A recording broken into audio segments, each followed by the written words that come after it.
Hello and welcome to Stories and Lessons. This is Tim Winnicky with Empowered Change Counseling and Education.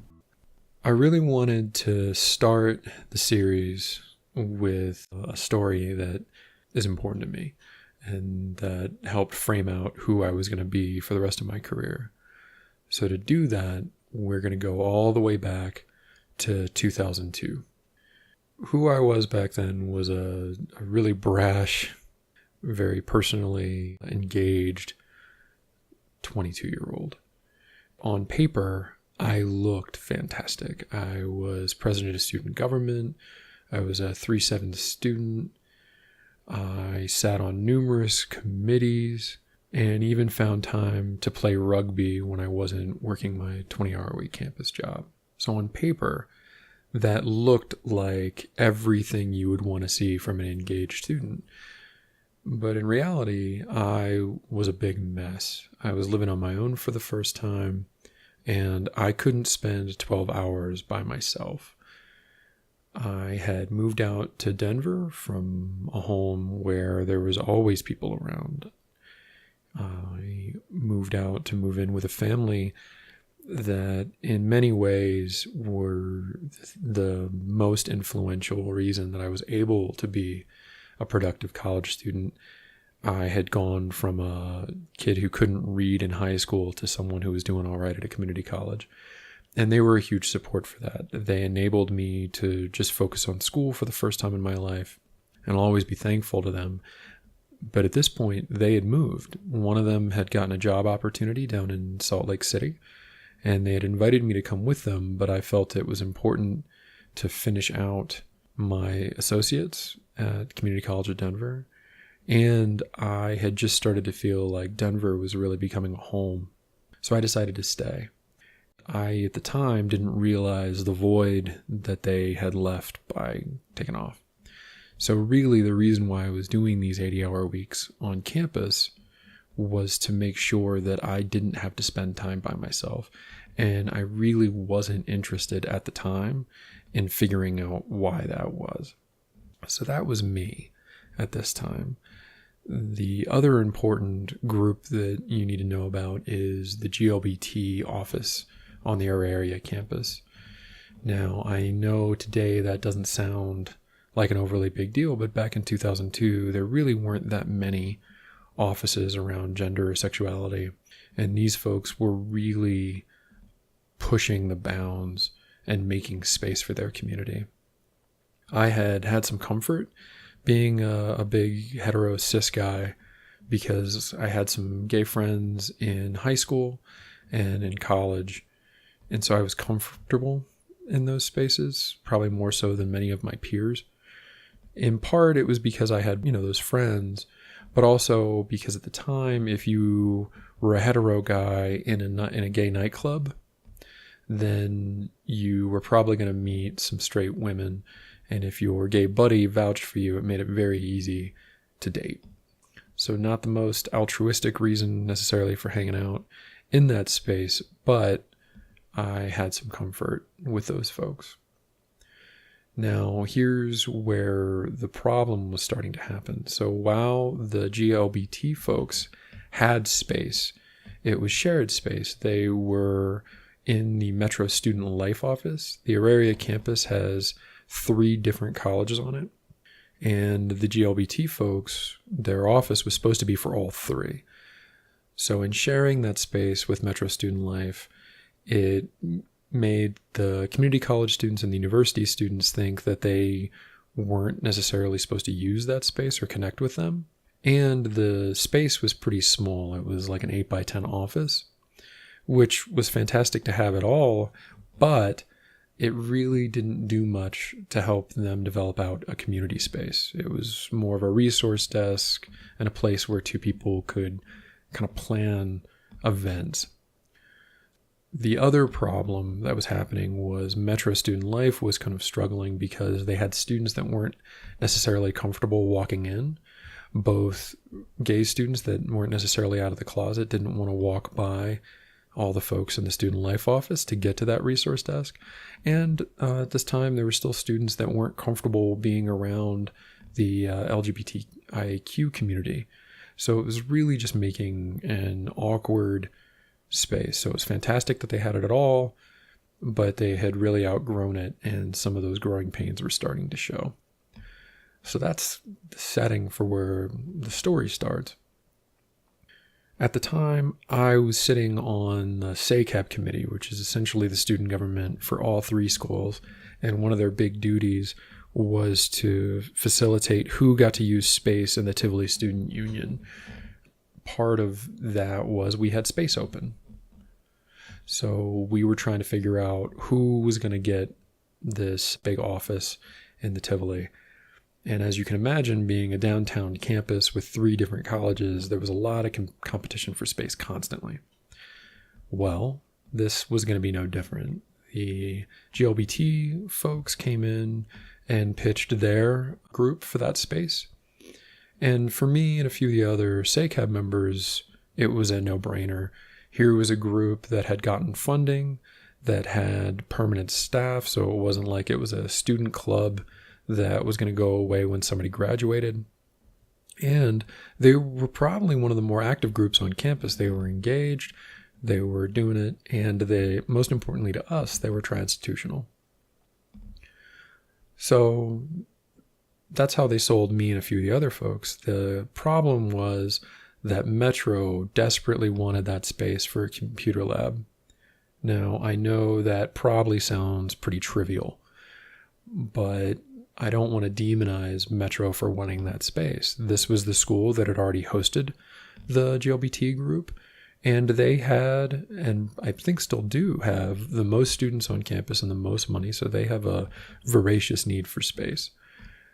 So I don't want to demonize them for making this a fight, but it did make getting the GLBT folks that space a pretty nasty fight. We spent the next 4 months in committee debating and arguing about this. And the folks at the GLBT Center were fantastic. They were great at advocating for themselves. They had data, they had a plan. And I was not a great ally back then. I was very much in the mode of kind of the great white savior, where I would speak over people, yell at people even. I think I probably hollered a few times in those meetings. Back then, I was really more of a bully than what I would consider a good social justice person.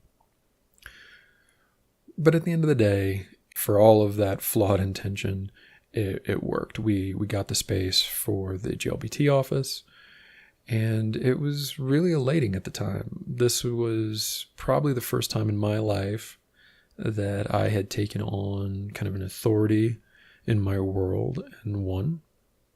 And it was probably only the second time that I had allied with a group and achieved anything. So it was really heady. And I found myself, in celebrating those successes, spending more and more time in the GLBT office. And at first, it was very warm and welcoming. We had all achieved this. We got the space together. And I was very welcome there. But as time went by, it was becoming more and more clear that I was overstaying my welcome. I was spending more time in the GLBT office than I was in my own office for the student government. I was spending more time there than I was with the guys on the rugby team. And I didn't know why necessarily. I wasn't that introspective at the time. But I also felt some of that nervousness and that tension easing. And then I started to get pushback. So people started asking, first it was jokes. Tim, when are you going to come out of the closet? When can I get that date? And that was fine. I was kind of used to that a little bit just by spending time in gay nightclubs and the like.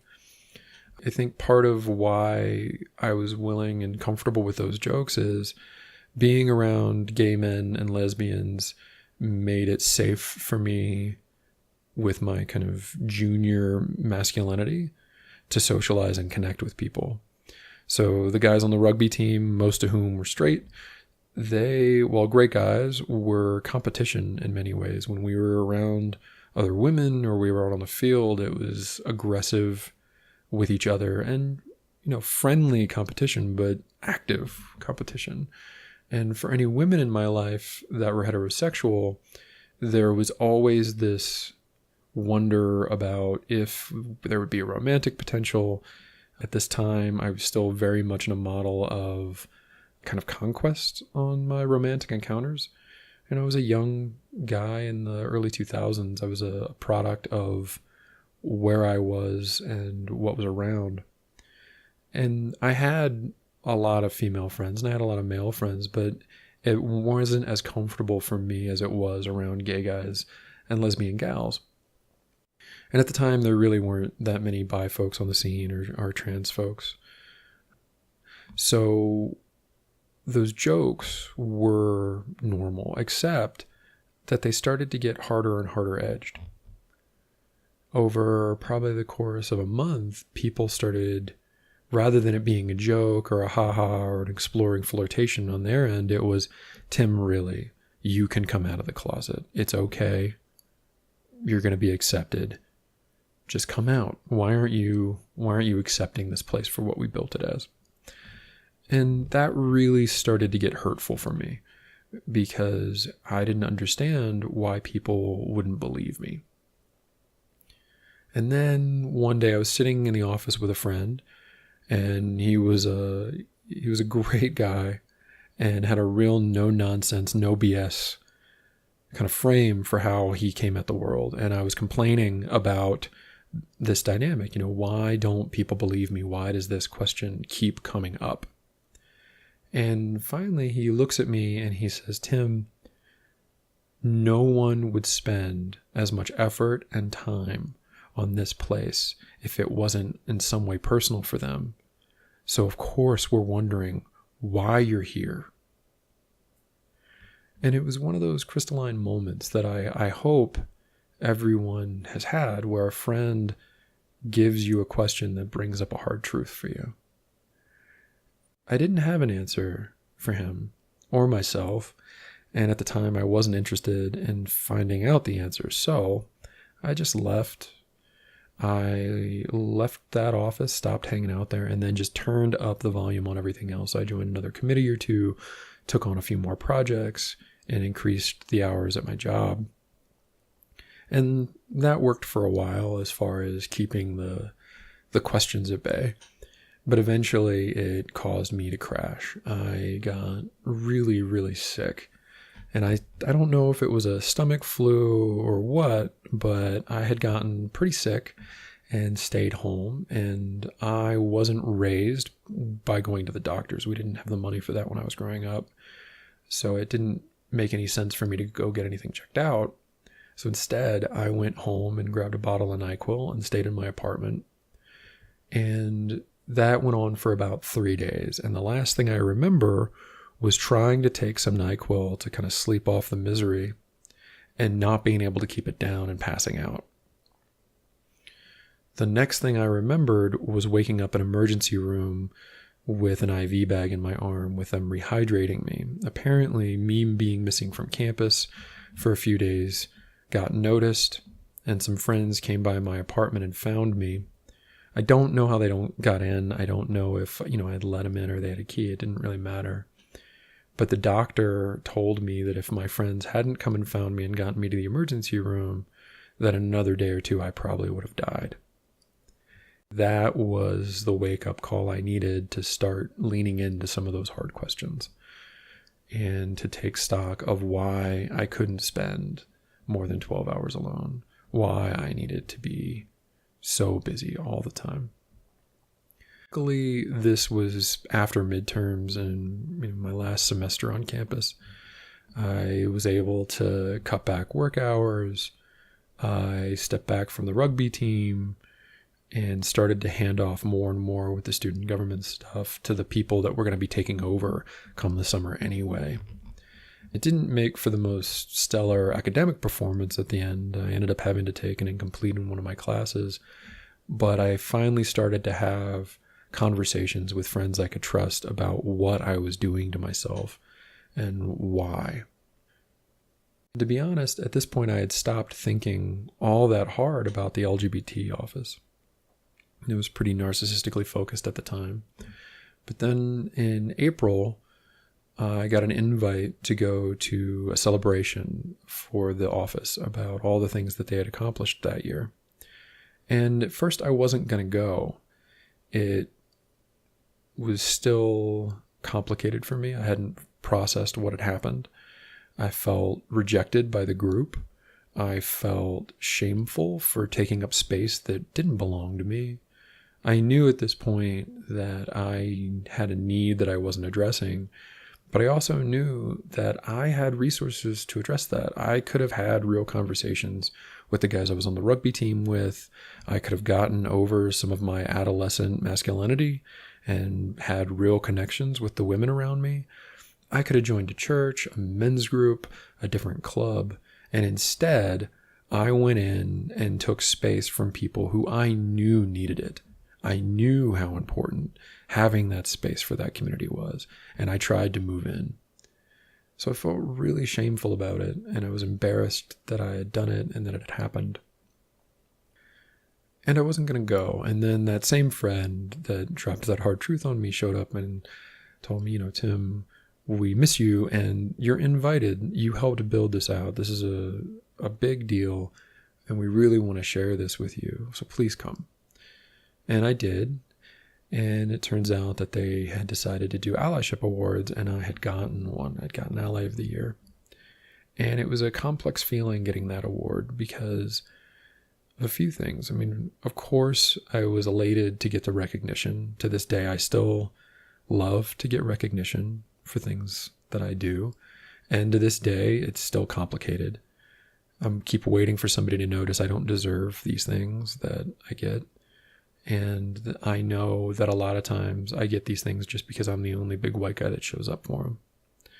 And the language of an allyship award was pretty telling. It highlighted the other of my situation. I wasn't part of that community. I was an ally to that community. Allyship is showing up for a community that you don't belong to, and it highlighted that. And I still felt a lot of shame around how I engaged. So I think in a lot of ways, getting that award was kind of the perfect closing for my time on campus. It came right as I was leaving, and I still have it. I every now and then I put that award on my wall when I need to remember that even when we fail at things, we still achieve and do positive things. I got the wonderful opportunity to go back some 10 years later when I started grad school, and the office is still there. It's very different now. It's now the LGBTQIA office, and more of the folks that are in there are in non-binary genders. And it's really more of a community space than an action office, which felt really good to see that it had gotten comfortable in developing out its community. So that's the story. The lesson is so often we go about helping other people when we don't want to face down our own demons. And there's some positivity there. There's some good work that happens in those moments. But it's important to make sure that your needs are met, because otherwise what happens, and this has happened to me through this story and a number of others, where I show up to help others and instead end up making them take care of me. So when you have loved ones that need you and you put down everything that you have going on in your life to help them, remember that we can't help others if we're not in a place to take care of ourselves. Thank you so much for listening to this story. I hope it was enjoyable. I hope that it helps you make fewer mistakes, or at least different ones. Again, this is Tim with Empowered Change Counseling and Education. For more information about episodes or what I or our guests are doing out in the world, please visit www.empoweredchangece.com.